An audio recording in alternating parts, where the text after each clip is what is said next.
پیارے بچوں، السلام علیکم ورحمۃ اللہ وبرکاتہ۔ جو 10ویں جماعت کے طلباء و طالبات مجھے اس وقت مجھ سے مخاطب ہیں، میری ان سے یہ استدعا ہے کہ جو ہماری جو 9ویں جماعت کی جو درس کی کتاب ہے بہارستان اردو، اس میں نور شاہ صاحب کا ایک افسانہ لکھا ہے جس کا نام ہے آسمان، پھول اور لہو۔ یہ تین چیزیں، آسمان، پھول اور لہو۔ یہاں پر یہ جو ادیب ہے اس نے یہاں پر کشمیر کی موجودہ صورتحال کو اجاگر کرنے کی کوشش کی ہے کہ جس ملک میں امن و امان نہیں ہوتا ہے، جس ملک میں ہر طرف امن و امان کا فقدان ہوتا ہے، امن و آشتی کا فقدان ہوتا ہے، وہاں پر کیسے معصوم پھول کچلے جاتے ہیں۔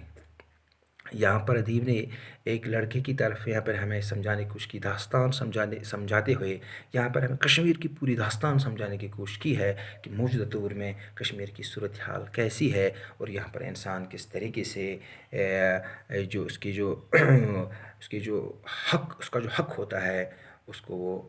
اس پہ کیسے شب خون مارا جاتا ہے۔ ایک چھوٹا بچہ ہوتا ہے، ایک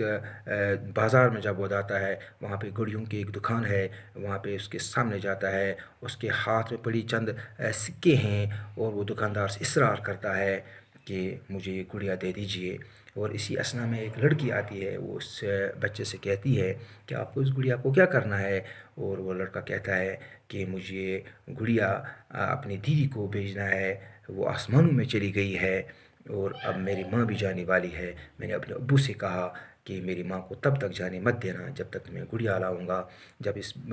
لڑکی نے اس رحم دل اس عورت نے، اس کا یہاں پر کردار آنٹی کا ہے، اس آنٹی نے جب اس کی پوری حالت دیکھی، پوری داستان سنی، تو اس کا دل درد سے لبریز ہو گیا اور اس نے اس لڑکی کی مدد کرنا چاہی، اور اس نے یہ سوچا، اور اس لڑکے نے یہ بھی اس سے کہا کہ آنٹی، میں نے کل اللہ تعالیٰ سے دعا کی تھی کہ مجھے اتنے پیسے دے کہ میں اپنی ماں کے لیے پھولوں کا گلدستہ خرید سکوں، میں اپنی بہن کے لیے گڑیا خرید سکوں، شاید اللہ نے میری دعا قبول نہیں کی۔ جب اس آنٹی کے دماغ میں یہ بات آئی تو اس نے یہ سوچا کہ اس کو اللہ تعالیٰ پہ بھروسہ اٹھ جائے گا اور یہ جو چھوٹا معصوم ہے اس کی خواہش پوری کروں گا۔ اور جب بھی کوئی انسان، میری یہ آپ سے گزارش ہے، جب بھی کوئی انسان کسی انسان کی اس تمنا کو پوری کرتا ہے، کسی کی آرزو کو پوری کرتا ہے، کسی کے کام آتا ہے، تو جو کام آنے والا ہوتا ہے اس کے دل کو سکون ملتا ہے، اس کے دل کو تسکین ملتی ہے۔ اور اس طریقے سے اس آنٹی نے بھی اسے کہا، ذرا آپ میرے جادوئی پرس میں پیسے ڈالیے، دیکھتے ہیں جادوئی پرس کیا کرتا ہے، جادوئی جن کیا کرتا ہے۔ اور جس نے پرس کاغذ وہ چند وہ میلے کچیرے وہ اس کے پاس جو پیسے پڑے تھے اس میں پرس میں ڈالے، اور اس نے آنٹی نے دکاندار سے کہا کہ اس کے لیے پھول یہ جو پیک کر دو اور اس کو ایک گڑیا بھی دے دو۔ اور بعد میں اس نے جب وہ لڑکا جانے لگا تو اس نے اس آنٹی کی طرف دیکھا اور آنٹی نے اسے کہا کہ یہ لوگ کچھ پیسے آپ کے بچ بھی گئے ہیں، دیکھو جادوئی پرس نے کیا کیا ہے۔ تو اب وہ چلا گیا، اس نے کہا کہ میرے ابو میری راہ دیکھ رہے ہوں گے، اور تب تک وہ اس کو تکتی رہی جب تک نہ وہ آنٹی کے نظروں سے اوجھل ہو گیا۔ ایک دن صبح جب وہ آنٹی اٹھی، وہ اخبار میں بیٹھی اپنی لان میں بیٹھی تھی اور اخبار پڑھ رہی تھی، اخبار پہ اس کی ایک تصویر کے اوپر اس کی نظریں جم کر رہ گئیں، اور اس نے یہ دیکھا کہ ایک عورت خون میں لت پت، اس کے نیچے لکھا تھا حلیمہ بی بی کل اپنی جو اس چند روز قبل اپنی بیٹی خالدہ کے ساتھ ایک شادی کی تقریب میں گھر سے سری نگر سے ورمل جا رہی تھی، تو بس اسٹینڈ کے قریب ایک گرنیڈ پھٹنے سے وہاں پہ وہ زخموں کی تاب نہ لا کر پیاری ہو گئی، اور وہ اس کی جو ماں ہے وہ موقع پر ہی ہلاک ہو گئی تھی۔ اور اس نے یہ سوچا کہ جب جب دلوں کے اس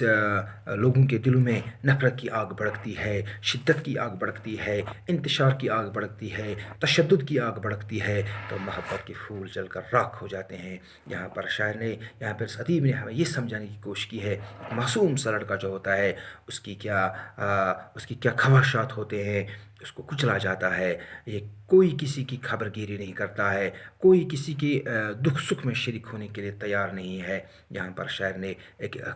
عجیب صورتحال کی طرف ہمیں یہاں پہ اشارہ کیا ہے۔ جب ہم دیکھتے ہیں آئے دن ہمارے حالات بھی ایسے ہوتے ہیں، کوئی کسی کا مددگار نہیں ہے، جس کسی پہ بھی مصیبت گزرتی ہے وہ خود ہی اس کو سہتا ہے، کوئی دوسرا اس کے اس مصیبت میں ہاتھ بٹھانے کے آگے نہیں آتا ہے۔ اور یہاں پر شاعر نے ہمیں یہ سمجھانے کی کوشش کی ہے کہ کس طریقے سے جس ملک میں انتشار ہوتا ہے، جس ملک میں تشدد ہوتا ہے، جس ملک میں امن کا فقدان ہوتا ہے، وہاں پر کیسے یہ محبت کے پھول جل کر راکھ ہو جاتے ہیں۔ ہمیں چاہیے کہ ہمیں امن قائم کرنے کے لیے کام کرنا چاہیے، ہمیں امن و آشتی سے کام لینا چاہیے، ہمیں امن کو اپنی زندگی میں لانا چاہیے۔ اور ہمارے پیغمبر علیہ السلام محمد مصطفیٰ صلی اللہ علیہ وسلم نے بھی ہمیں یہی تعلیم دی ہے کہ ایک دوسرے کے ساتھ بھائی چارگی کے ساتھ رہو، اپنے ہمسائے کے ساتھ اچھا سلوک کرو، چھوٹوں پہ شفقت کرو، بڑوں کے ساتھ عزت کے ساتھ پیش آؤ۔ اگر آپ کا ہمسائے بھی غیر مسلم بھی ہو تو اس کے ساتھ بھی اپنے مسلمان بھائی کے سے زیادہ اچھا سلوک کرو، تبھی جا کے آپ انسانیت کے اس درجے پہ پہنچ جاؤ گے۔ اور مجھے امید ہے کہ آپ کو یہ سمجھ میں آیا ہوگا۔ باقی وسلم۔